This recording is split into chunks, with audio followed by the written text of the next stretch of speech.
Muito bem. Partindo da premissa que me escutam, é um prazer estar aqui. Muito obrigado pelo convite.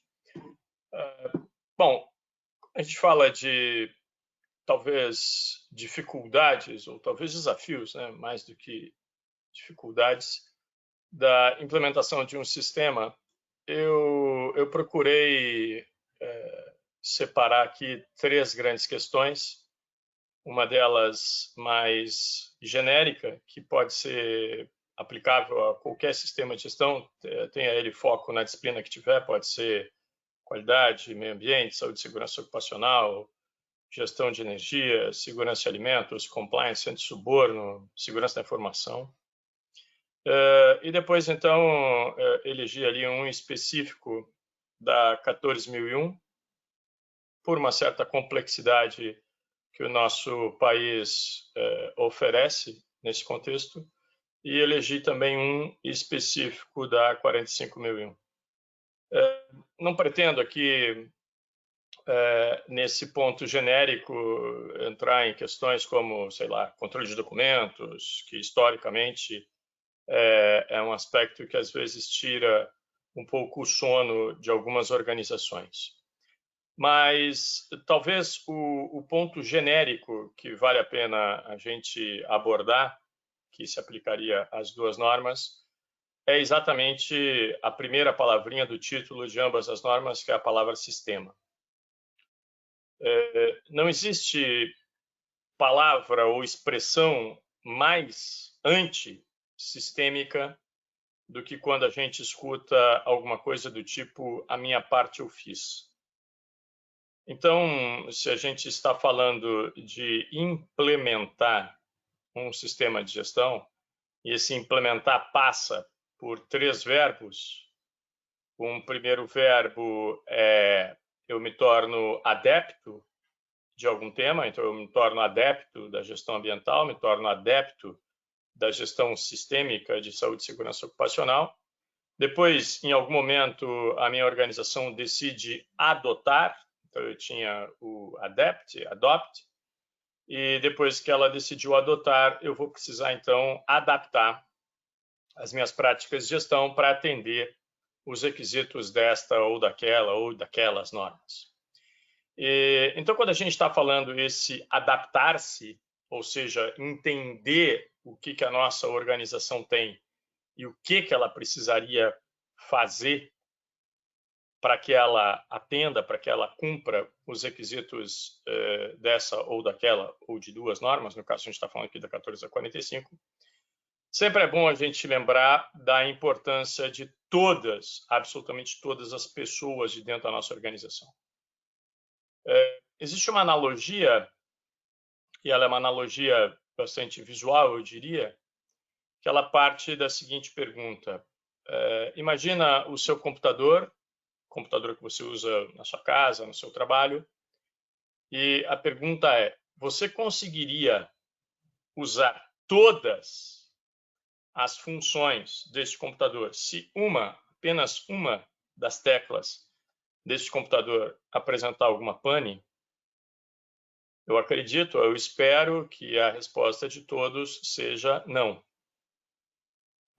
Vejam, eu posso ter algumas teclas que elas vão me atrapalhar mais se elas estiverem defeituosas. Sei lá, se eu interromper o funcionamento da tecla Enter ou da tecla A ou da barra de espaço, sei lá, provavelmente eu vou atrapalhar mais a vida de cada um de nós, usuários desse computador. Agora, inegavelmente, se a gente considera que todas as teclas teriam uma função, evidentemente eu não conseguiria executar todas as funções desse computador se alguma dessas teclas estiver defeituosa. Então, quando a gente está falando de implementação de um sistema de gestão, seguramente o que se aplicaria às duas normas como um grande desafio para as organizações é conseguir o envolvimento, o comprometimento, o engajamento de todos. Daqui a pouquinho eu vou comentar, só por curiosidade, nos últimos anos, a própria ISO ela, especificamente o Comitê 176, que é o comitê que cuida das normas da qualidade, mas essas próprias normas, elas dizem que se você substituir ali a palavra qualidade por outra qualquer, isso ainda pode ser utilizado. Você teve ali publicado a ISO 10018, que fala sobre engajamento de pessoas, e você teve também publicada a ISO 10010, que fala sobre cultura organizacional. Como eu disse, originalmente isso aí foi feito com foco na qualidade, mas ela nos remete um pouco a isso que eu estou chamando aqui desse comprometimento, desse evitar a todo custo essa expressão deplorável que é, abre aspas, a minha parte eu fiz. Vejam, a gente tem uma expressão em português que a gente diz que nenhuma corrente é mais forte que seu elo mais fraco. Isso vai valer para o nosso sistema de gestão. Nenhum sistema ele vai ser mais forte, mais robusto do que o elo, do que o elemento, do que o componente mais fraco desse sistema. Então, nós temos que ter um cuidado especial para não deixar ninguém de fora, não deixar ninguém com a percepção que esse alguém não está envolvido, seja com questões ambientais, seja com questões de saúde e segurança. Particularmente, quando a gente fala da 14 e da 45, essa questão é importante. Eu já tive a oportunidade de ter contato com organizações onde as pessoas, por exemplo, de uma área administrativa, elas consideravam que os aspectos impactos ambientais eles estavam só na produção, quando na realidade isso não é verdade. Veja, eu posso até ter magnitudes diferentes, posso ter até tamanho de impacto diferente, mas evidentemente todo mundo nas suas atividades tem algum tipo de impacto. Idem para a saúde e segurança ocupacional, ainda mais hoje em dia, quando a gente fala que eventualmente áreas administrativas eu posso ter até alguns colaboradores trabalhando em home office ou coisa que eu valha. Então, evidentemente, os perigos e os riscos aos quais eu estou submetido, eles são diferentes, mas não dá para dizer que eles não existem. Então, por isso, esse primeiro tema que eu escolhi dos três, que se aplica a ambas as normas, a 14 e a 45, é exatamente essa questão de envolvimento de todos. Aqui está, literalmente, essa expressão. Como eu havia dito, ela é uma expressão que nós temos que tirar definitivamente do vocabulário da nossa organização, né?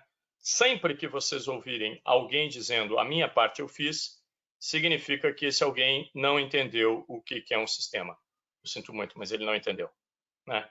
Em um sistema de gestão não existe essa figura do a minha parte eu fiz. Ou o sistema como um todo funcionou, cada elemento trouxe a sua contribuição e ele procurou se assegurar que o processo dele, que o sistema como um todo está entregando o que ele tem que entregar, ou eu não tenho sistema. Isso, para ilustrar também, talvez vocês se recordem, existe uma piada atribuída àqueles dois personagens lá, o Zorro e o Tonto, e reza a lenda que certa vez eles estavam cavalgando por um desfiladeiro lá na Califórnia, e lá pelas tantas o Zorro vira para o Tonto e diz assim: Tonto, dá uma disfarçada, olha para cima e veja que nós estamos cercados, né? Lá em cima dos penhascos havia uma série de índios apontando as suas flechas para os dois, para o Zorro e para o Tonto. Nesse momento, o Tonto deu uma disfarçadinha, olhou para cima, lembrou que ele também era índio, e ele se vira para o Zorro e diz: nós quem, vírgula, cara pálida. Então, imediatamente, ele se lembrou que, além dele ser amigo do Zorro, ou para além dele ser amigo do Zorro, ele era índio também, né? Então, o nós que estava cercado não era exatamente o nós, Zorro e Tonto, né? Mas apenas o Zorro, tá? Então, é isso que a gente precisa evitar. Eu estou insistindo nisso porque, muitas vezes, os próprios profissionais que são os responsáveis pela implementação, e eles podem pertencer a várias áreas, pode ser um time multidisciplinar, isso até é recomendável que seja. Muitas vezes é como se nós tivéssemos aí os bons e os maus, né? Então, os auditores internos são do bem, os responsáveis pelo sistema são do bem, e no restante da organização a gente só tem aquelas pessoas que insistem, talvez, em provocar não conformidades, em não seguir procedimentos, etc, etc, etc. Então, esse é um fenômeno que a gente precisa evitar a todo custo, e eu só consigo evitar isso efetivamente implementando um sistema de verdade, fazendo as pessoas entenderem os porquês. Por que eu preciso observar determinado padrão, muito mais do que entender o que eu tenho que fazer e como eu tenho que fazer. Quando eu conheço o porquê, e aliás, isso está nas normas, né? Depois, se vocês tiverem a oportunidade de dar uma olhadinha, especificamente em 7.3, desde que a gente tem aí, desde 2012, um padrão de itemização das normas ISO, que é o chamado ISO Anexo SL, o 7.3 ele trata de conscientização. E um dos aspectos mais relevantes da conscientização é que a organização precisa assegurar que as pessoas conhecem, que as pessoas estão conscientes sobre os potenciais impactos de inobservância de padrões. Ou seja, por isso que eu estou reforçando que mais importante do que eu tenho que fazer e como eu tenho que fazer, eu tenho que saber por que eu tenho que fazer. E isso muitas organizações esquecem, né? Elas se preocupam muito mais em explicar para as pessoas o que as pessoas precisam fazer e como elas devem fazer. Quando eu reforço muito mais o que alguém precisa fazer e como eu preciso fazer, de fato, essas pessoas podem e fatalmente terão a percepção de que aquela regra, seja ela qual for, aquilo é uma mera formalidade. Por quê? Porque ele não entendeu o porquê. E quando ele não entende o porquê, ele seguir ou não seguir aquele padrão é um mero detalhe, isso não vai ter grande relevância na cabeça dessa pessoa que não entendeu o porquê. E, de fato, cada ser humano, cada colaborador, em determinado momento, ele vai se perguntar: puxa vida, mas eu estou aqui inserido em um ambiente com tantas regras, tantos padrões, tantos procedimentos, e afinal de contas, qual é o meu papel individual em relação a tudo isso? O que essa organização espera de mim? Eu costumo dizer que cada colaborador ele tem basicamente 3 grandes compromissos para com a organização e, por extensão, para com o sistema de gestão. O compromisso número 1 é fazer aquilo para o que ele foi contratado. A primeira coisa que eu tenho que fazer é fazer aquilo que está lá na minha descrição de cargo, na minha job description, chama como quiser.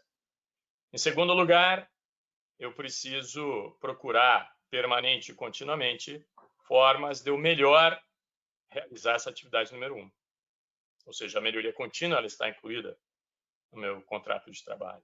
E número 3, não menos importante, eu preciso comunicar, eu preciso compartilhar, eu preciso sinalizar qualquer preocupação, qualquer potencial situação de desvio, quando o meu processo não está saindo redondo como ele deveria, ou quando alguma outra dúvida está aparecendo na execução do meu trabalho. Então, quando eu consigo compreender esses meus 3 papéis, eu estou dando um passo importante a saber como é que eu opero, como é que eu devo trabalhar neste ambiente aí com tantas regras, etc. Bom, um sistema, já que eu disse que a primeira era essa genérica a respeito dos sistemas, um sistema, e volto a dizer, a primeira palavra que está no título, tanto da 14 quanto da 45, quanto de tantas outras normas de sistemas de gestão, o sistema é algo que se caracteriza basicamente por 4 questões. Em primeiro lugar, é um conjunto organizado de elementos. Em segundo lugar, esses elementos interagem entre si. Em quarto, existe um objetivo. Em terceiro, existe um objetivo, um conjunto de objetivos. Em quarto e último lugar, existem padrões estabelecidos para a operação desse sistema, para essa interação entre esses vários elementos. Então, vejam, seguramente o corpo humano cabe nessa definição, conjunto organizado de elementos, eles interagem, tem um objetivo, nos manter vivos, nos manter saudáveis, e temos padrões, né? Sangue assim vem para cá, sangue assado vai para lá, o ar entra por aqui, a água entra por ali, etc. e tal. A seleção brasileira de futebol, ela provavelmente passa nessas 4, é um conjunto organizado de elementos, podemos ter alguma dúvida aí nesse organizado. Que interage entre si, podemos também ter um pouquinho de dúvida ali, né? Como é que essa interação está sendo feita. De modo a atingir o objetivo, neste momento o objetivo parece que é se classificar para a próxima Copa. Aliás, não sei se vocês viram ontem o Messi, pela 8ª vez nesta sua vida, conquistou a bola de ouro, e eles têm padrões pré-estabelecidos, né? Então, eu não posso fazer falta, tem regra do impedimento, tem uma porção de padrões lá que eu tenho que seguir. E assim vai ser cada uma das nossas organizações. Cada organização, ela é um conjunto organizado de elementos que interagem, possuem um conjunto de objetivos e também padrões estabelecidos, que são exatamente os padrões que a gente vai precisar adaptar para eu atingir, para eu alcançar a conformidade com a norma que eu desejo. Bom, o segundo ponto que eu queria destacar, como eu disse, então, eu peguei um genérico sobre sistemas. Agora, nós vamos falar de um específico, ou mais específico a 14, ele se aplica às duas, mas no caso da 14, a gente tem um quezinho de complexidade maior, e depois nós temos um terceiro, que ele, embora eu esteja entrando via 45, ele também pode ser estendido para 14. Vejam, com o passar dos anos, as diversas normas ISO, elas, cada vez mais, elas possuem uma interação, ou uma intersecção, bastante explícita e cada vez mais forte, eu diria, entre os requisitos das normas de sistemas de gestão e os requisitos legais. Nós temos, no mínimo, 2 requisitos, e daqui a pouquinho eu vou mostrar até que são bem mais. Nós temos, no mínimo, 2 requisitos, que são os mais tradicionais, onde uma norma ISO, usualmente, ela pede que, primeiro, nós identifiquemos e tenhamos acesso aos requisitos legais que se aplicam ao nosso negócio, naturalmente relacionado àquele tema que a gente está tratando, né? Pode ser meio ambiente ou saúde e segurança ocupacional. E 2, que a gente faça uma avaliação de tempos em tempos se nós estamos e permanecemos conforme esses requisitos legais. Vejam, eu disse que esse requisito, então, ele aparece tanto na 14.001 quanto na 45.001. Na 14.001, nós temos uma característica, não vou entrar no mérito se ela é pior ou melhor, não é esse o nosso foco aqui, mas nós temos uma característica que a Constituição brasileira de 1988, ela criou a chamada descentralização da chamada legislação no que diz respeito ao meio ambiente. Então, hoje é perfeitamente possível nós termos requisitos legais relacionados ao meio ambiente emitidos no nível municipal, no nível estadual e no nível federal. Ou seja, então, vocês imaginem a quantidade de autoridades, de legisladores que estão trabalhando para gerar ou para atualizar requisitos legais. Então, isso gera uma certa dificuldade adicional para as organizações que querem demonstrar sua conformidade. Estou agora focando mais na 14.001, já vou fazer um comentário da 45, para que ela consiga demonstrar sua conformidade a esse requisito, né? Por quê? Porque o tipo de monitoramento que eu vou precisar fazer ele tem que ser bastante robusto. Como eu disse, imagine a quantidade de órgãos, de autoridades e legisladores que estão gerando esses requisitos aí dia a dia, semana a semana, mês a mês, né? Então, vejam, nós estamos falando, eu posso falar tanto de uma autoridade ambiental municipal, estadual e federal, como outras periféricas, né? Então, tudo aquilo que o gancho para eu saber se uma determinada legislação ela precisa ser considerada na 14.001 é tudo aquilo que tiver a ver com os aspectos e os impactos associados aos meus produtos, processos, serviços, as minhas atividades, e isso pode se tornar algo bastante complexo, né? Na 45, em tese, é um pouquinho mais fácil. Por quê? Porque, em princípio, nessa nossa mesma Constituição de 1988, a legislação relacionada ao trabalho ela é exclusivamente federal. Porém, tome cuidado. Tome cuidado. Isso é verdade, sim, mas a gente deve falar a verdade sempre completa, né? Da mesma forma que eu falei ainda há pouco da 14, eu posso ter, eventualmente, um código de postura municipal, um código de edificações municipal, que ele vai ter que ser considerado numa 45, por hipótese. Pode ser que eu tenha um código de edificações no meu município, que ele determine dimensionamento, por exemplo, de banheiros, em função da quantidade de pessoas no mandado de edificação, que ele dimensione, por hipótese, refeitórios coletivos, né, ou que ele tenha algum tipo de diretriz que deva ser observada por edificações destinadas a refeições, etc. Tá? Então, em princípio, a identificação ou a quantidade de autoridades que uma organização precisaria monitorar de alguma maneira, ou terceirizando ou não, para ela saber os requisitos legais relacionados ao 45, em princípio, isso aí seria um pouco menor, uma vez que, como eu disse, a Constituição estabelece isso como atribuição exclusivamente federal. Porém, na prática, a gente acaba observando que eu também tenho que considerar algumas autoridades estaduais e, eventualmente, até municipais, porque elas podem ter algum tipo de assunto que se relacione a condições de trabalho, enfim. Muito bem. Na realidade, muito embora entre estados e até municípios, eu posso ter municípios, né? Eu tenho algumas cidades, por exemplo, Joinville possui um corpo de bombeiros municipal voluntário, né?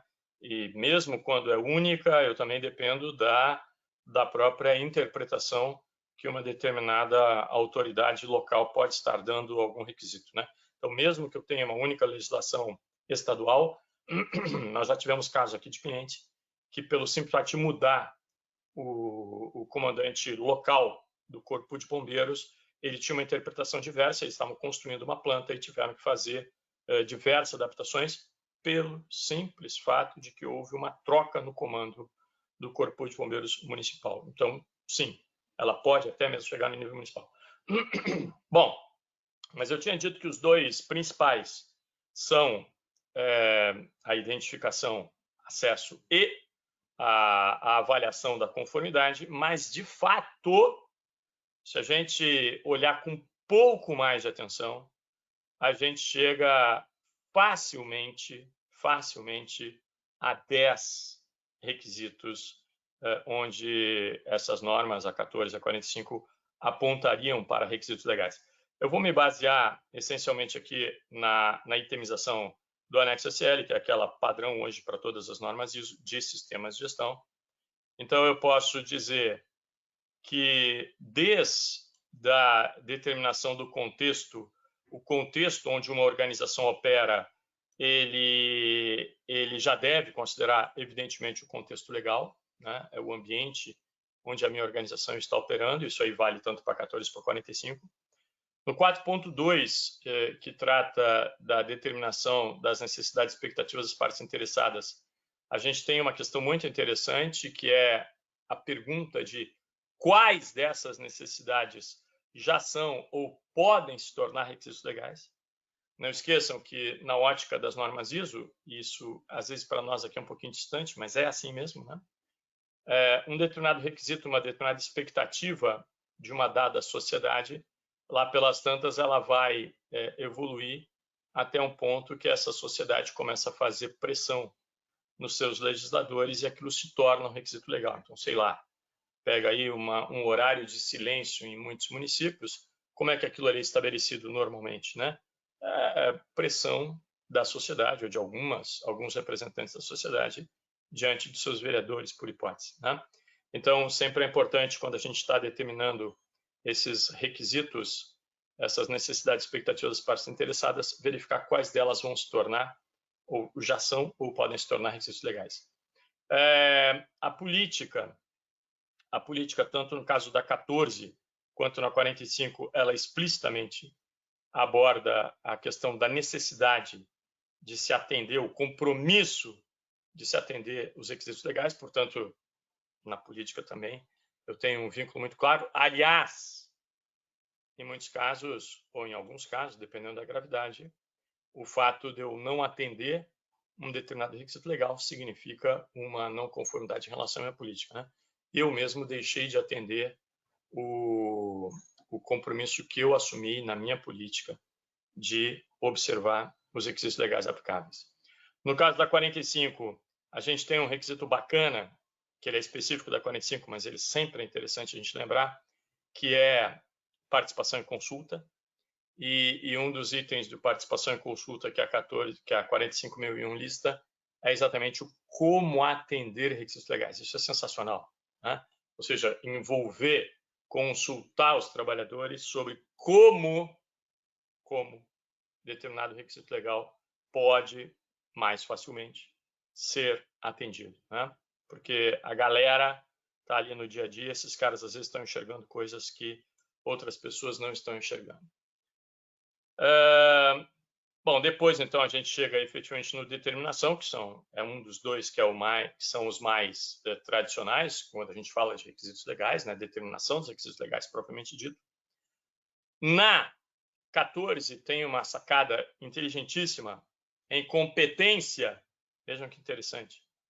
A 14 nos pergunta, bem, quais são os requisitos de competência que eu preciso atender para que as pessoas consigam, que elas saibam cumprir os requisitos legais que lhes são aplicáveis nas suas funções, né? Então, veja, o próprio requisito legal, ele pode já trazer algumas necessidades de competência específica por parte das pessoas. 9.1, eu já estou falando aqui, já fui para o check, né? Já estou falando em medição e monitoramento, e a 45.001, ela explicita que a avaliação do desempenho do meu sistema, da minha organização, ela inclui a extensão na qual os requisitos legais são aplicados, são atendidos. Então, veja, isso já é explicitamente uma das medições ou dos monitoramentos que a organização precisa fazer. Depois nós chegamos no 9.1.2, como eu disse, esses dois que estão em amarelinho são os dois tradicionais, que é a avaliação da conformidade legal. Mas a gente também pode fazer referência ao 9.2, auditoria interna, ou seja, auditoria interna, quando eu preciso ver se o sistema está eficazmente implementado e mantido, evidentemente eu também estou avaliando a capacidade desse sistema dele entender e atender os requisitos legais que lhes são aplicáveis. E 9.3, na análise crítica do sistema de gestão pela organização, ela inclui também que essa alta direção avalie se os requisitos legais estão sendo adequadamente atendidos. Muito bem. Temos uma questão aqui, uma organização com 2 escopos de atividades diferentes e com várias unidades espalhadas pelo país. Pode escolher algumas unidades que completam esses escopos. Depende de qual norma você está falando. Bom, vamos lá. Em princípio, escopos de atividades com várias unidades. Bom, ok. Na 14, a gente tem um pouco mais de dificuldade de limitação de escopo. Por quê? Porque ele pode estar relacionado, ou ele deve estar relacionado com tudo aquilo que é realizado em determinado site, né? Até porque, imagina que eu tenho aqui 2 atividades no meu site, tá? Eu já vou chegar lá.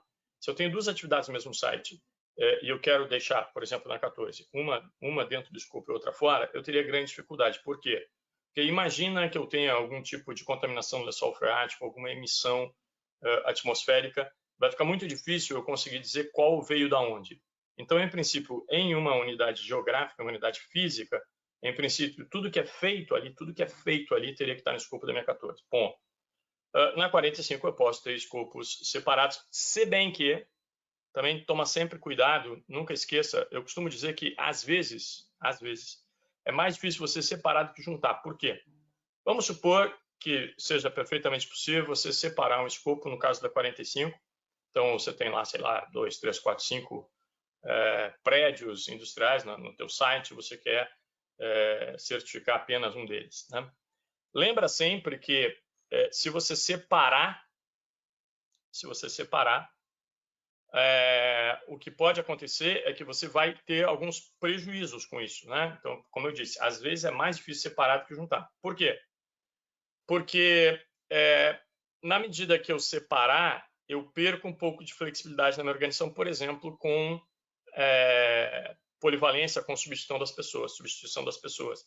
Então, imagina que eu separe, nesse meu exemplo hipotético aqui, de 5 prédios na minha planta e que eu quero certificar apenas um deles na 45. Tá? Imagina que na realidade, todos os colaboradores são meus colaboradores, e que no meu plano até de substituição, no caso de uma falta ou de uma licença médica ou qualquer coisa assim, eu fosse trazer uma pessoa de outro prédio para cá. Então, esse sujeito que está em outro prédio, que em tese estaria fora do meu sistema, então o meu processo de desenvolvimento de competência, por exemplo, não alcançaria essa pessoa. Por quê? Porque eu estou pegando aqui um escopo reduzido. Eu vou ter dificuldade de conseguir fazer essa substituição de maneira mais ágil, tá? Então, em princípio, no caso da 14, em uma unidade, ok, tudo que for feito ali, estando dentro do escopo, está ok. A 45 eu tenho um pouco mais de flexibilidade, mas sempre lembra sempre disso, tá? Em princípio, você pode ser mais difícil você separar, porque você vai ter que ter um controle. Por exemplo, mesmo na 45, né, tem uma série de conscientizações e treinamentos que eu vou fazer para o meu pessoal.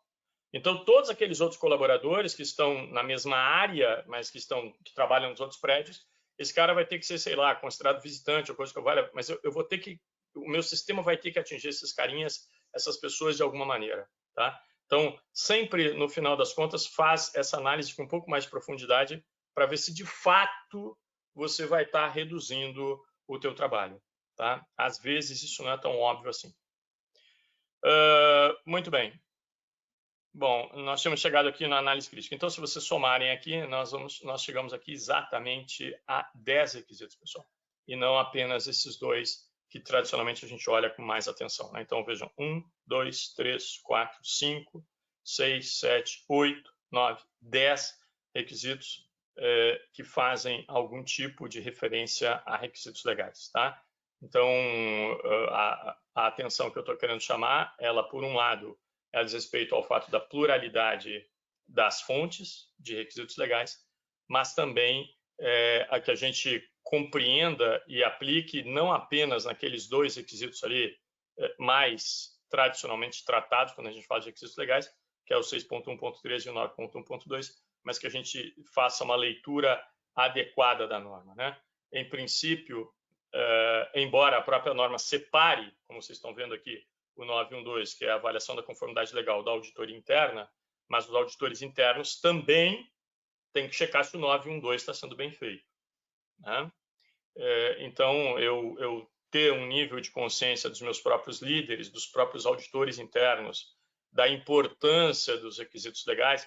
Nunca esqueçam, atender requisitos legais é algo, ou não atender requisito legal, é algo que pode me trazer alguns riscos importantes. Ele pode me trazer um risco até de interdição ou de impossibilidade de operação da minha organização. Então, a gente sempre tem que olhar com um carinho especial essa questão dos requisitos legais, tá? E, obviamente, quanto mais gente estiver consciente disso, melhor para a minha organização.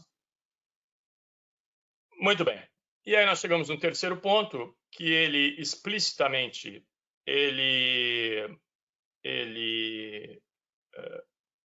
é abordado na 45.001, mas, como eu disse, esse tema, ou essa expressão que eu vou ler daqui a pouquinho, ela tem sido cada vez mais presente nas normas ISO, várias delas, e a 45.000 não é exceção.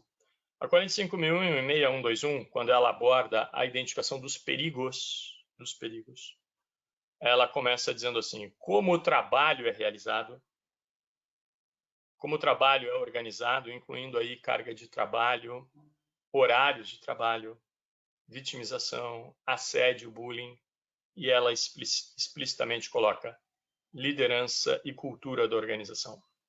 Essa palavrinha cultura, que como eu havia comentado en passant lá no início, ela já é objeto, inclusive, de uma norma ISO, que é a 10.010. Ela tem ficado muito presente, né? Se vocês olharem aí segurança de alimentos, eu tenho lá uma cultura de segurança de alimentos. Se vocês olharem antissuborno, compliance, eu tenho lá cultura na norma de compliance, eu tenho um requisito explícito de cultura de compliance na própria 27.001, segurança da informação também, a gente tem questões ali que são questões eminentemente culturais. E a 45 não é exceção. Em que sentido? Especialmente nós latinos, né?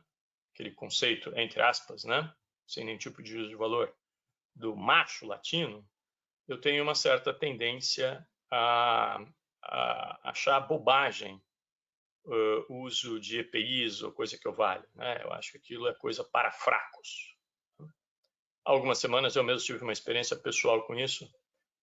A minha esposa, ela faz artes no sentido literal e há pouco tempo eu, nas minhas horas de hobby, eu ajudei-a fazendo a furação em um prato de porcelana onde ela queria montar um relógio. E evidentemente aquilo era um sábado, eu estava em casa furando um prato de porcelana, mas eu estava com luva apropriada e estava com óculos de segurança. E, para minha não surpresa, evidentemente, uma pessoa de um círculo próximo de amizade fez um comentário meio que ironizando aquilo. Mas, poxa vida, eu estou andando para esse comentário, evidentemente, mas o que me preocupa é a questão cultural, né? Porque, vejam, só quem já furou alguma vez uma porcelana sabe que, eventualmente, aquilo ali pode projetar lascas. Só que o olho é meu, então eu não vou arriscar.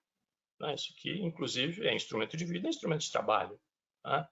Eu, por muito pouco, até eu não estava com um avental, porque eu estava pensando depois, inclusive, né, desse comentário, puxa vida, né, mas dependendo dessa lasquinha, se aquilo ali se projetar entrar na minha barriga, vai dar um pouquinho de trabalho. Né? Então, talvez até um avental aqui um pouco mais robusto pudesse ser o caso. Mas também não exagerei, eu considerei que o óculos e a luva eram suficientes.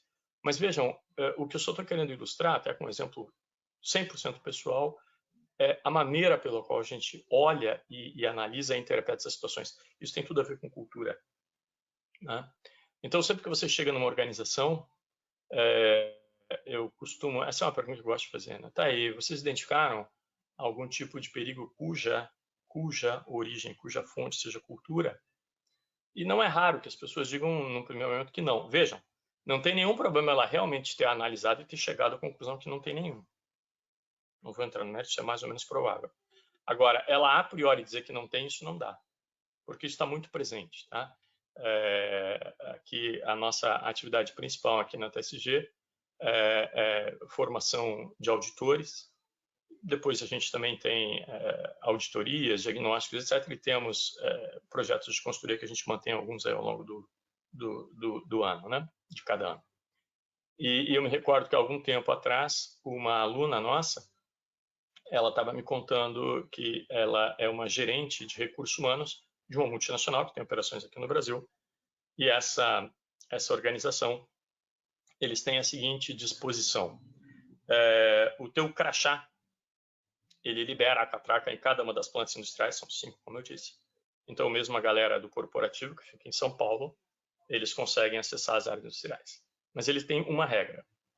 A regra é a seguinte, como cada planta tem uma certa especificidade em função dos produtos que ali são produzidos, etc., o pessoal, o time de saúde e segurança baixou a seguinte regra, e isso está no sistema, está parametrizado no sistema deles. Você, quando for acessar qualquer uma das plantas, o teu crachá libera a catraca desde que você tenha estado há menos de 30 dias nessa planta. Eles consideraram que depois de 30 dias é bom você fazer um refresh para lembrar quais são os perigos e os riscos específicos daquela planta. Agora vejam a situação. Imaginem uma gerente corporativa de RH indo, inclusive, fazer uma auditoria interna em uma dessas plantas. Ela passa o crachá, porque de fato fazia mais de 3 meses, ela nem lembrava. E ela... Pessoal, todos estão escutando bem?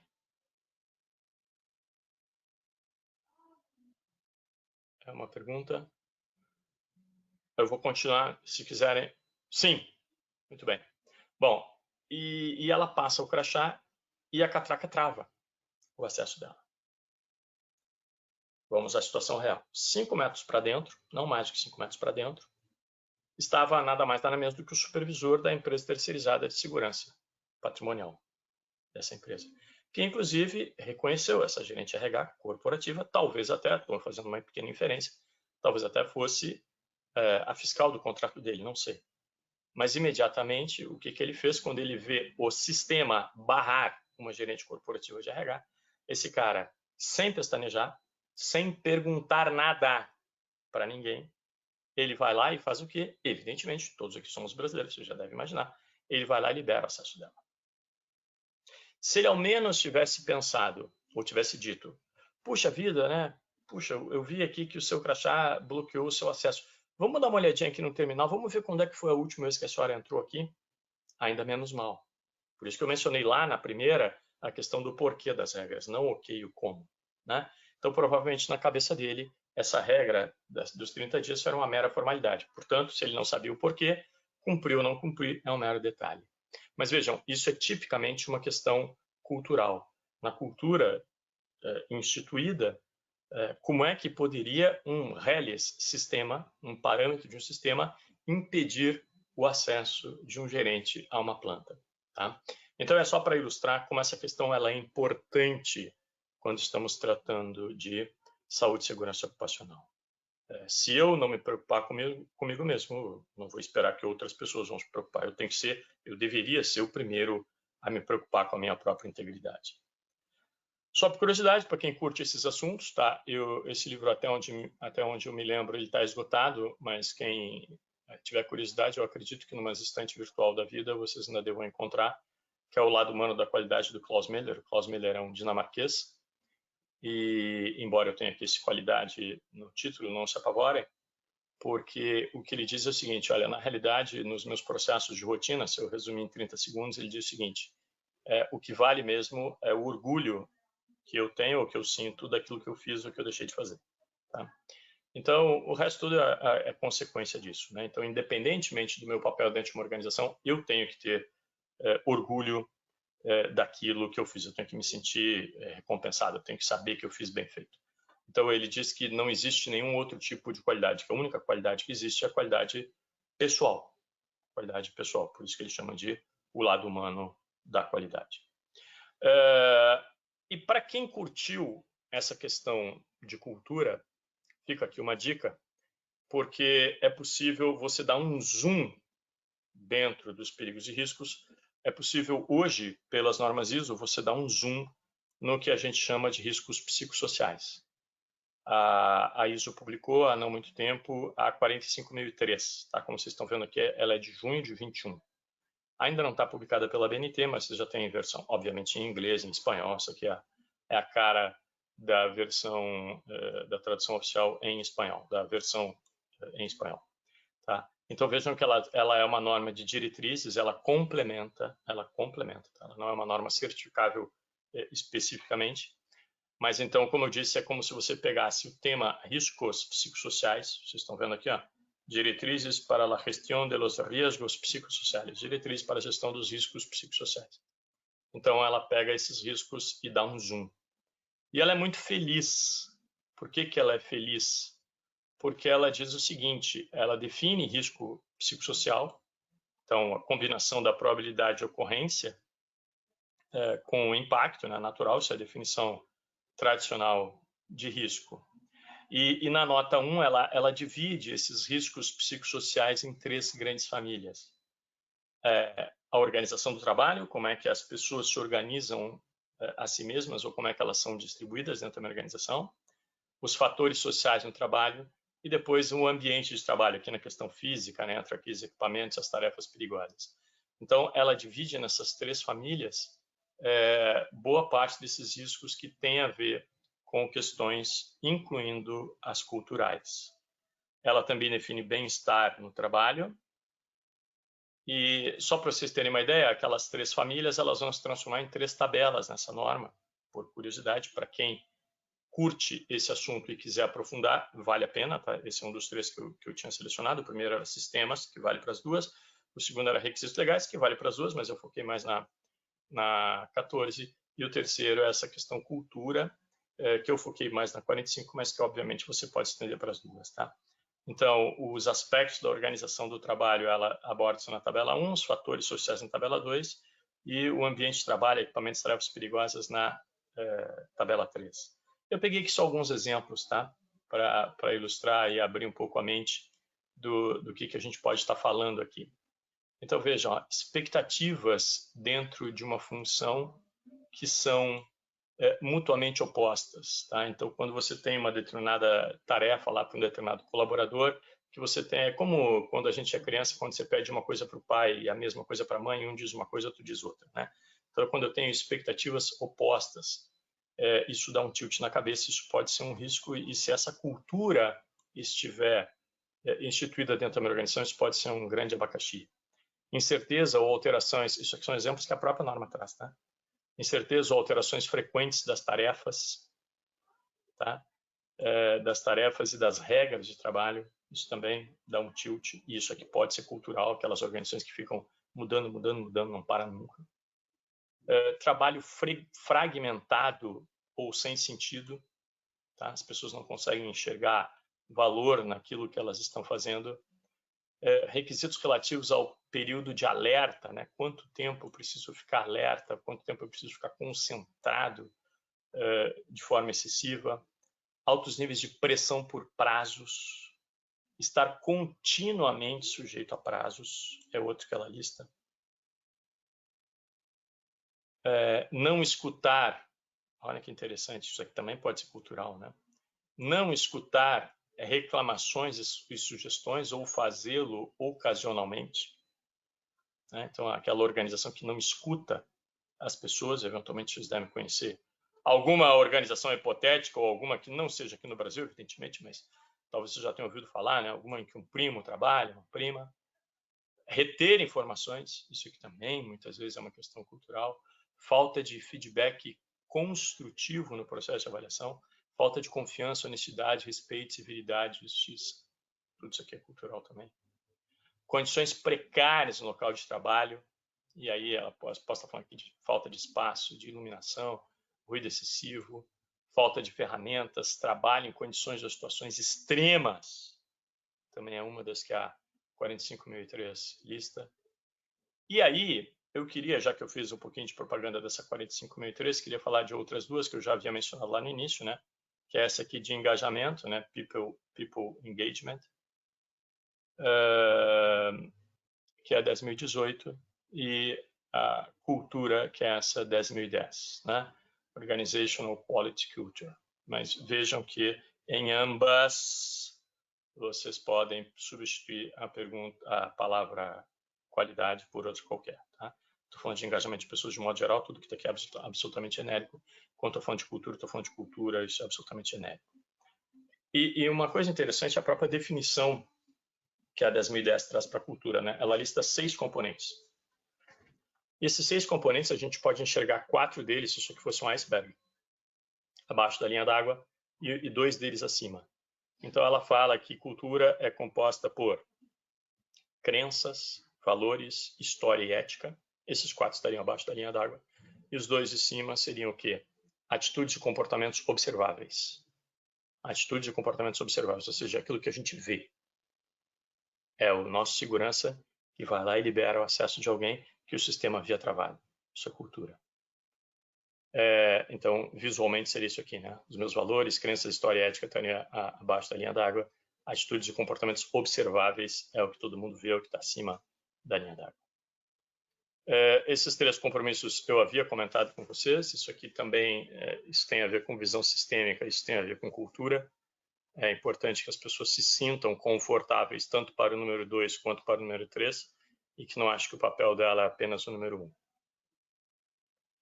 E uma pergunta que é legal a gente se fazer de tempos em tempos se nós já tivéssemos aprimorado a cultura como a gente gostaria, o que a gente veria de diferente na nossa organização? O que estaria funcionando de forma diferente aqui? Então, eu tenho notado, em primeiro lugar, um pouco aprofundamento nesse tema pelas organizações, ponto 1. E ponto 2, mesmo quando ela decide entrar, né, ela entra ainda meio raso. Por isso que, já que o objetivo era a gente focar em desafios, eu considero que isso aqui é um belo desafio para a gente fazer, mas aí eu estou falando de fazer bem feito. Não estou falando aqui de fazer aquele mínimo para passar. Estou falando de fazer direitinho, né? Estudar. A própria 10.010, ela sugere ali alguns instrumentos de pesquisa, que não é nada complicado. Ela já tem ali um beabá bem mastigadinho. Tá? Muito bem. E aí, já que estamos nos aproximando aqui da nossa hora, antes da gente ter ali as perguntas, eu queria dizer o seguinte, né? Tem uma historinha tradicional, talvez alguns a conheçam, né?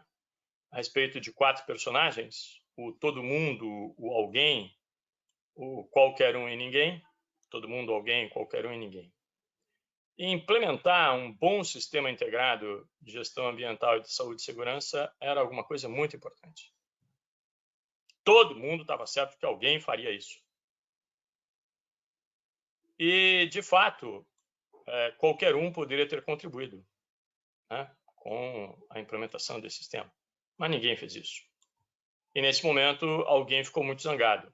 Afinal de contas, né, implementar adequadamente esse sistema integrado de gestão ambiental e saúde e segurança era serviço de todo mundo. E aí, no final, o que aconteceu? Todo mundo culpou alguém quando ninguém fez o que qualquer um poderia ter feito. Simples assim. Tá? Bom, eu agradeço demais, mais uma vez, o convite, a oportunidade de ter estado essa horinha com vocês. Estou absolutamente à disposição aqui para as perguntas e aqui vocês têm meus contatos. Tá, deixa eu ver, temos alguma coisa aqui agora, deixa eu abrir esse chat, deixar ele maior aqui para eu poder ler. Vamos lá. Número 1. Apesar das normas 14 e 45 não explicitarem desta forma, é comum nas auditorias sermos cobrados por 100% de atendimento à legislação aplicável. Porém, sabemos que na prática é complicado, pois temos um contexto de requisitos legais confuso, sim. Tá, bom, em primeiro lugar, não, ela cobra explicitamente, tá? Só por curiosidade, você consegue até se documentar na internet, ou se não me passa um e-mail depois que eu te mando. Ainda na versão anterior, da 14.001, na época, o comitê da ABNT, o CB38, ele ficou responsável pelas FAQs, pelas perguntas frequentes da ISO, tá? Onde a ISO interpreta, isso está explícito lá, tá? Onde ela interpreta que você tem o compromisso de atender 100% é na política. Na política, quando você explicita lá e quando a alta direção assina, o compromisso de atendimento à legislação é 100%. O que pode acontecer é que, em determinados casos que você não atende, um termo de ajustamento de conduta, isso pode ser aceitável, tá? Mas eu concordo, eu não estou dizendo que é fácil, tá? Não estou dizendo que é fácil, tanto que é por isso que foi um dos 3 que eu elegi aqui, né? Mas a gente tem que ter isso por meta, então eu posso ter um plano de ação, se for alguma coisa que a cobrança, que aquilo ali já está em vigor, eu deveria estabelecer um termo de ajustamento de conduta com a autoridade que trata aquilo ali. Mas eu sei que é complicado. Situação em condomínios empresariais. Vários sites, nem todos certificados. Atendo ao requisito comum, plena... olha só, sim, de fato, a gente já teve cliente aqui que funciona, aliás, mais de um que funciona em condomínio, né? Então, por exemplo, ele tinha lá uma espécie de plano de ajuda mútua, né? Então, a ambulância era uma ambulância para todos do condomínio. Não tem problema nenhum, é você considerar aquilo lá como um processo terceirizado. Mas o próprio acesso a visitante, se você não conseguir convencer o condomínio a ter um processo que seria mais complicado, né, para ele fazer toda uma integração lá, você pode ter um subcontrole de acesso na tua portaria. É uma possibilidade. Ok, eu acho que era a mesma linha, número 2 e número 3, né? Ok, muito bem. Vamos ver se a gente consegue ir agora via microfone. Pode ser, Leslie. Vamos lá. Vejamos se vai funcionar, né? Um minutinho.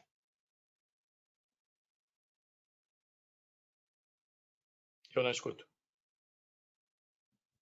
E eu não mexi em nada aqui. Pode mandar de novo. Agora sim, agora sim. Agora estou.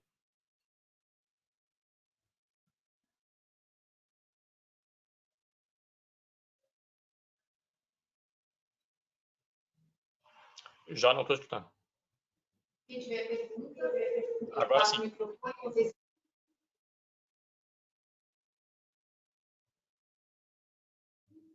Isso. Tem que me perguntar ela. Nenhuma pergunta aqui na presencial? Zero. Tá. Deixa eu só ver se ele está escutando. Eu estou. Pode continuar. A empresa que está buscando a certificação integrada 14 mil, 45 mil, se ela não apresentar um PGR, a NR12 e um processo na PR por atividade, acho que ela nem começa, né, o processo de certificação. Então, isso está bem visto aí nas normas. E são normas regulamentares, né? PGR, NR12. Então, acho que se a empresa não tiver isso implementado, não deve nem começar o processo de certificação. Foi muito, na sua palestra, foi muito dito que os requisitos da norma exigem isso. Né? Então, eu vejo que a implementação dessas normas regulamentares já elimina o risco da empresa. E é isso mesmo, claro. É isso mesmo. Ou, no mínimo, um TAC. Se é algo que já é exigível, eu tenho que ter um TAC, não temos ajustamento de conduta. Isso é inegável. Mas eu não estou dizendo em nenhum momento que isso é simples. Né? Mas é isso mesmo.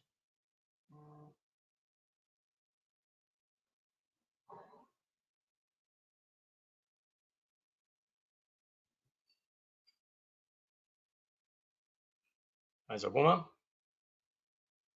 Eu desconhecia. Poderia só mencionar um pouquinho mais sobre essas ondas?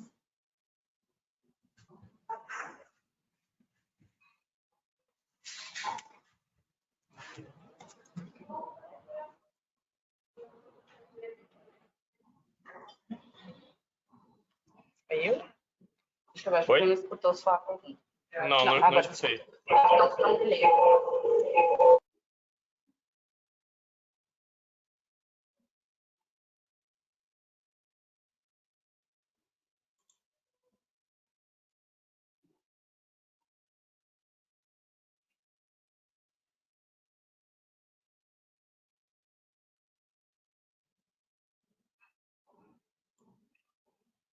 Se vocês estão falando, eu não estou ouvindo. Não ouvi não, Leslie. A única que eu tinha ouvido foi aquela do requisito legal.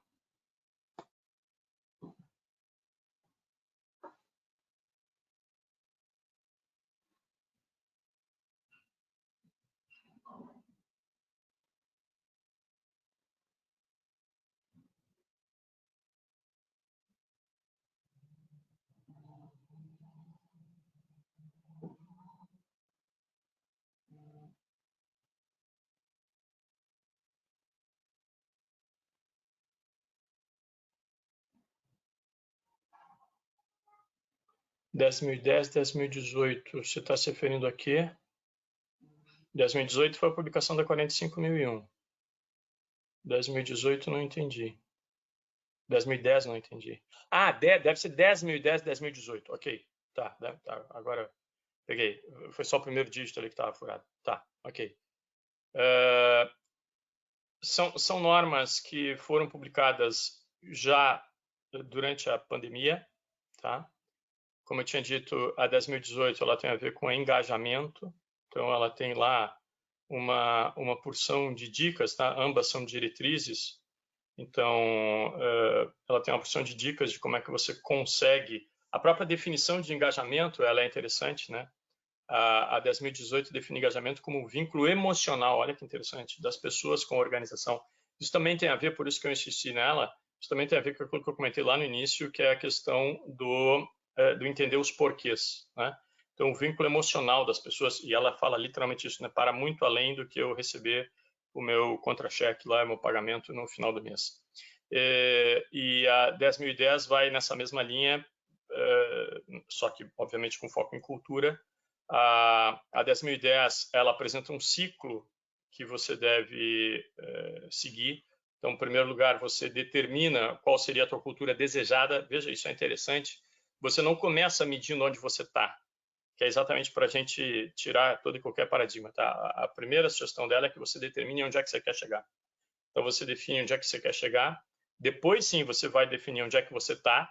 E aí, uma terceira etapa do ciclo que ela apresenta, você vai estabelecer um plano de ação para você sair de onde você está e chegar onde quer chegar. Tá? se vocês lembram aquela definição, né, crenças, valores, história e ética, que vão se refletir em comportamentos e atitudes observáveis, né? Isso é tudo, né? Como é que eu enxergo uma não conformidade? Como é que eu enxergo a certificação? Como é que eu enxergo uma auditoria? Isso tudo é o comportamento, é a atitude observável, mas o que está lá embaixo da linha d'água, no meu iceberg, são as minhas crenças. Então, ou eu acredito que uma auditoria vai me ajudar, ou eu não acredito. Ou eu acredito que certificação é um negócio bacana, ou eu não acredito. Ou eu acredito que isso aqui tudo que a gente está falando é só para inglês ver, ou eu não acredito. Então, aqueles 4 componentes, eles vão sempre se refletir em comportamentos e atitudes observáveis, tá? Mas basicamente isso, tá? Elas podem ajudar bastante, eu recomendo fortemente, tá? Me tornei um fã dessas 2 norminhas aí. Muito bem, então tá. Pessoal, eu agradeço muito o tempo de vocês, tá? Eventualmente, se tiverem alguma outra em algum outro momento, podem nos enviar, tá bom? Eu desejo aí uma excelente continuação no evento, tá? Um bom dia a todos e sucesso nas respectivas organizações.